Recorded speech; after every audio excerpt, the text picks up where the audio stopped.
The automatic camera clicked steadily as Major Robert Cowboy Stout's F-6F Hellcat swept over Peleliu at $8,000 F-10 September 12, 1944. His orders were simple. Photograph then Northern Airfield and return to USS Hornet. Intelligence had assured him the field was abandoned, probably damaged by previous bombing raids. Then Stout looked down, and his blood went cold. The airfield below was packed with Japanese aircraft. Mitsubishi Zeros, Nakajima bombers, dozens of them lined up wingtip to wingtip. Fuel drums stacked in neat rows. Ground crews swarming around each plane. They weren't abandoned. They were preparing for a massive strike. Stout counted quickly. At least 40 aircraft fully armed and fueled. And he knew exactly what they were waiting for. Days from now, 28,000 turtles. Marines would storm the beaches of Peleliu in one of the largest amphibious assaults of the Pacific. The invasion fleet was already steaming toward the island. These 40 Japanese aircraft were positioned to massacre them before they reached shore. Stout's training was clear. Spot enemy forces, radio the coordinates, return to base, and let command decide how to respond. A reconnaissance pilot's job was to observe and report, not engage, especially not alone, against an entire airfield bristling with anti-aircraft guns. But Stout also understood military bureaucracy. By the time he landed, filed his report, and command assembled the strike package, hours would pass, maybe a full day. The Japanese would scatter these aircraft, hide them in revetments, or worse, launch them against the fleet. The Marines landing on those beaches in 3 days didn't have time for proper procedure. They needed these planes destroyed now, not tomorrow. Now Stout circled higher, studying the layout below. The Japanese had made a critical mistake in their haste. The aircraft were packed too close together, surrounded by exposed fuel drums. One good hit could start a chain reaction that would consume the entire field. He checked his ammunition. 650 caliber Browning machine guns, 2,400 rounds total. Roughly 12 seconds of sustained fire, not nearly enough to destroy 40 aircraft individually, but enough to light a very big fuse. Before we continue, I'd love to know where you're watching from and what you know about the Battle of Peleliu. Drop a comment below and let me know if you'd heard about Cowboy Stout's attack. Robert Stout wasn't a reckless pilot. At 28 years old, he'd already flown 63 combat missions. He'd survived dogfights with Zeros, attacked fortified positions under heavy fire, and landed in carriers in storms that kept other pilots grounded. He knew the difference between courage and suicide. What he was considering now walked that line very carefully. If he attacked, every anti-aircraft gun on Peleliu would target him. He'd be alone with Nowingmen to suppress ground fire or cover his escape. His Hellcat could take damage, but one lucky shot to the engine or cockpit would send him into the jungle with no possibility of rescue. If he didn't attack, those 40 aircraft would launch in waves against the invasion fleet. Japanese pilots would strafe the landing craft, bomb the transport ships, and turn the beaches into killing zones. The Marines would be by the hundreds before establishing a beachhead. Stout had seen what happened when Marines landed under air attack. He'd flown close air support at Tarawa, where Japanese planes had wreaked havoc on the first waves. He'd watched helplessly as bombers targeted crowded landing craft that couldn't maneuver or defend themselves. The decision took less than 30 seconds. Stout pushed the throttle forward and rolled the Hellcat into a dive. The altimeter unwound rapidly as he dropped toward the jungle canopy. His plan was simple. Come in fast and low, hit the fuel drums first, and get out before the anti-aircraft gunners could track him. At 2,000 FT, he leveled off and pushed the throttle to the firewall. The Hellcat accelerated tonally, 400 mph, the engines screaming at maximum power. Trees blurred beneath him as he dropped to barely 50 ft above the jungle. The airfield appeared suddenly through a gap in the trees. Japanese ground crews looked up in confusion as the Hellcat roared overhead. Some froze, others dove for cover, none reached their anti-aircraft positions in time. Stout lined up on the northern row of aircraft and squeezed the trigger. All 6 machine guns opened fire simultaneously, their combined roar drowning out the engine. Tracers walked across the tarmac, stitching through the thin aluminum skin of a Zero. The fighters huddled under the impacts, fuel spraying from ruptured tanks. Stout adjusted his aim slightly and fired into a cluster of fuel drums stacked between two bombers. The drums disintegrated under .50 caliber fire, aviation fuel exploding in a massive fireball that engulfed both aircraft. The explosion was bigger than Stout anticipated. Flames leapt 50 feet into the air, the blast wave rocking his Hellcat as he pulled up hard. Behind him, the fire spread with terrifying speed. The first burning Zero ignited the aircraft parked beside it. That fire spread to another, then another, each explosion feeding the next. Within seconds, half the northern row was engulfed. Japanese ground crews ran in all directions, abandoning any attempt to save the aircraft. Anti-aircraft gunners finally reached their positions and opened fire, but Stout was already climbing away, weaving to spoil their aim. Tracers arced past his canopy. He felt impacts shudder through the airframe as 20mm rounds punched through his tail section. Warning lights flickered on the instrument panel, but the engine kept running strong. He banked hard right, gaining altitude and circling back around. Below, the devastation exceeded his expectations. Nearly 20 aircraft were burning, the flames spreading across the tarmac in a river of fire. Thick black smoke boiled into the sky, visible for miles. But on the southern end of the field, at least 2 more aircraft sat untouched. Stout checked his ammunition, half gone. Maybe 6 seconds of firing time left. The anti-aircraft gunners were ready now, tracking him as he circled. Coming back for a second pass was asking to be shot down. He rolled, inverted, and dove anyway. This time, the anti-aircraft fire was immediate and intense. Tracers filled the air around him like angry hornets. He jinked left, then right, never holding a straight line long enough for gunners to lead him properly. The Hellcat shuddered under more impacts, metal tearing somewhere in the fuselage. Stout came in from a different angle, targeting the bombers on the southern end of the field.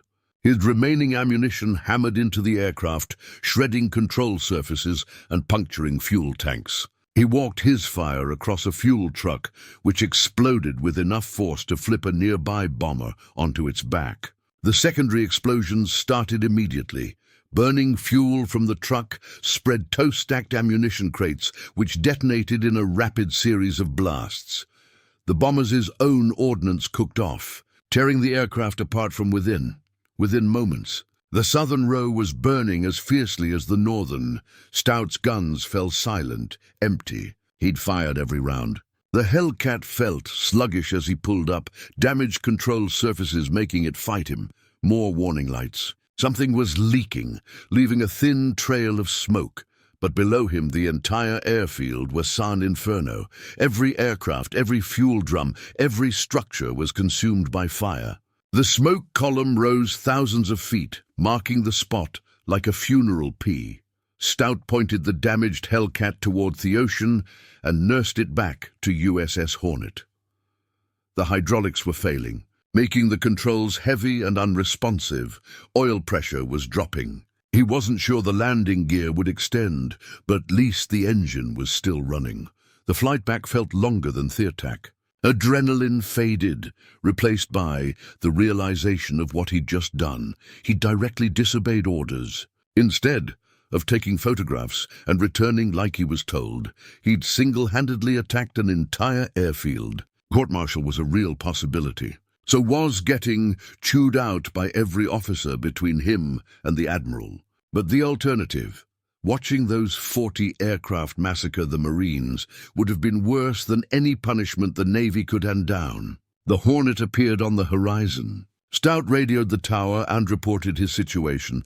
Aircraft damaged, uncertain about landing gear, requesting priority landing. The carrier turned into the wind and cleared the deck. His landing gear extended, but only partially. One wheel wouldn't lock. He came in hot and caught the second wire. The damaged Hellcat, slamming onto the deck hard enough to buckle metal. Deck crews swarmed the aircraft immediately, shocked at the damage. The tail section was shredded. The fuselage had over a dozen holes. The paint was scorched black from flying through explosions. Stout climbed down from the cockpit and found himself facing a crowd of officers. The air boss wanted to know why he'd returned with combat damage from a reconnaissance mission. The squadron commander wanted to know why he'd broken radio silence. The intelligence officer wanted to know what the hell had happened over Peleliu. Stout's report was simple. The airfield wasn't abandoned. It was packed with aircraft preparing to attack the invasion fleet. He'd destroyed them. All of them. 40 aircraft gone. 8 minutes start to finish. The officer stared at him. The intelligence officer asked him to repeat the number. 40 aircraft destroyed by one pilot in a single aircraft. That seemed impossible. Reconnaissance photos confirmed it.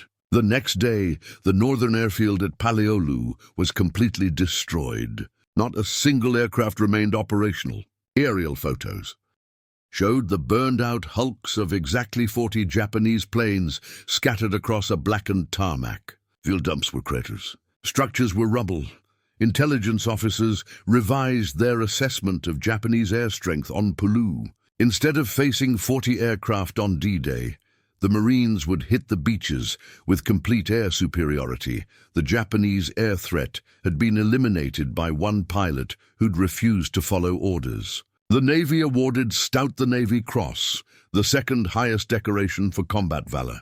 Their citation praised his extraordinary heroism and aggressive fighting spirit in attacking superior enemy forces alone. His decision to engage had directly saved American lives, but the Battle of Peleliu that followed was brutal regardless. The Marines landed on September 15th, 1944, and immediately faced some of the most intense fighting in the Pacific. Japanese forces had fortified the land's coral ridges and caves, turning every position into a deadly stronghold.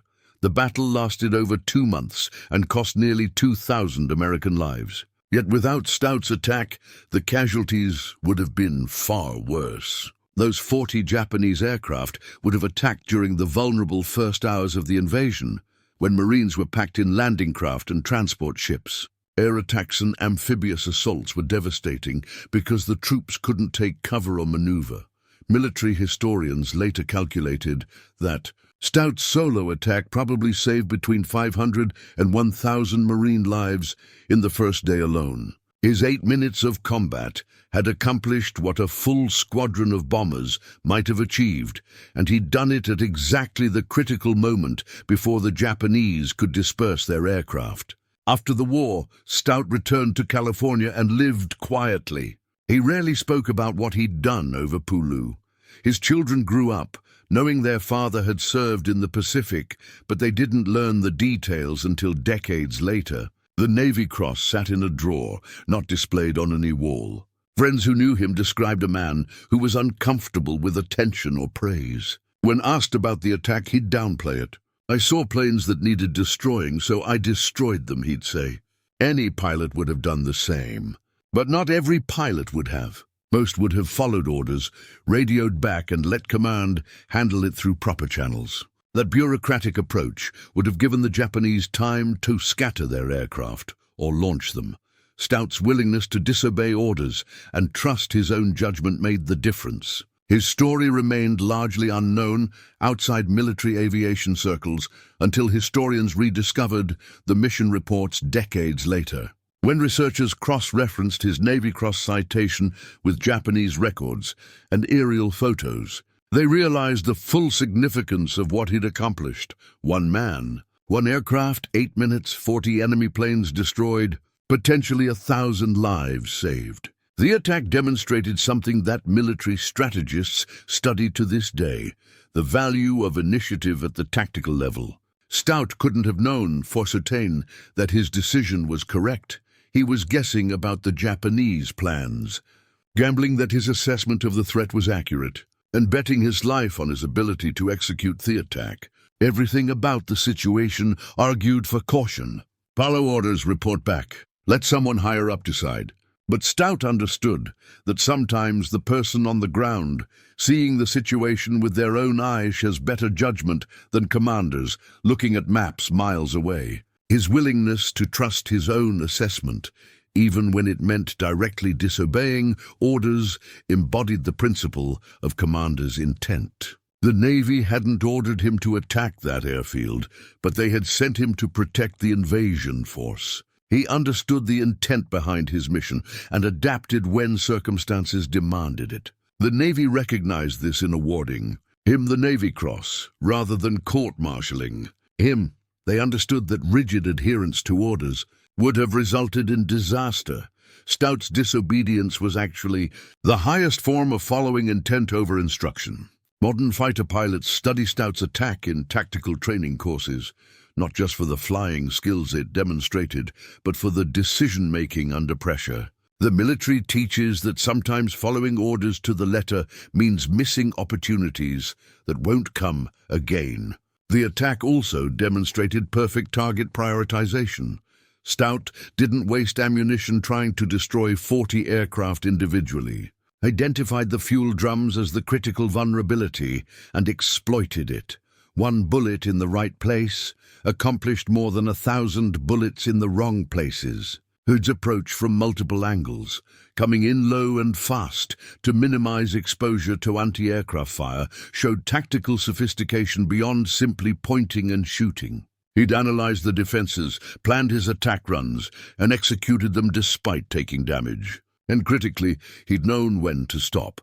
After expending his ammunition, he didn't loiter trying to assess damage or looking for additional targets. He got out. The mission was accomplished. Staying longer would have been pointless risk.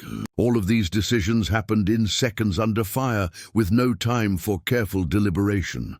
Stout's training and experience let him make split-second choices that each proved correct. Robert Cowboy Stout died in 2005 at the age of 89. His family finally shared his story publicly, and military historians rushed to preserve the details before they were lost. The mission reports, reconnaissance photos, and Navy Cross citation all confirmed what seemed almost too dramatic to believe. In the final analysis, Stout's attack over Peleliu stands as one of the most successful solo strikes in naval aviation history. No other single pilot destroyed as many enemy aircraft in one mission during World War II. His 8 minutes of combat prevented what would have been a devastating air attack on the Peleliu invasion. The Marines holanded on those beaches never knew that a Navy pilot had disobeyed orders to save their lives. They fought through hell on that coral island, facing Japanese defenders in fortified positions that turned every yard of ground into a battle. But at least they didn't face 40 aircraft strafing them as they tried to reach shore. Sometimes the most heroic thing a soldier can do is refuse to follow orders, not out of cowardice or rebellion, but because the situation demands action that rigid adherence to procedure would prevent. Stout understood this. Instinctively, when confronted with the choice between doing what he was told and doing what needed to be done, he chose the mission over the orders. His legacy lives in every tactical training course that teaches initiative over obedience, adaptation over rigidity, and trust in the judgment of people on the ground. The military learned from Stout and pilots like him that sometimes the best course of action is the one nobody ordered you to take. The next time you face a situation where following the rules seems wrong, where rigid procedure conflicts with obvious necessity, remember Cowboy Stout circling over that airfield. He knew what needed to happen. He knew it would cost him if he was wrong, and he did it anyway because the alternative was worse.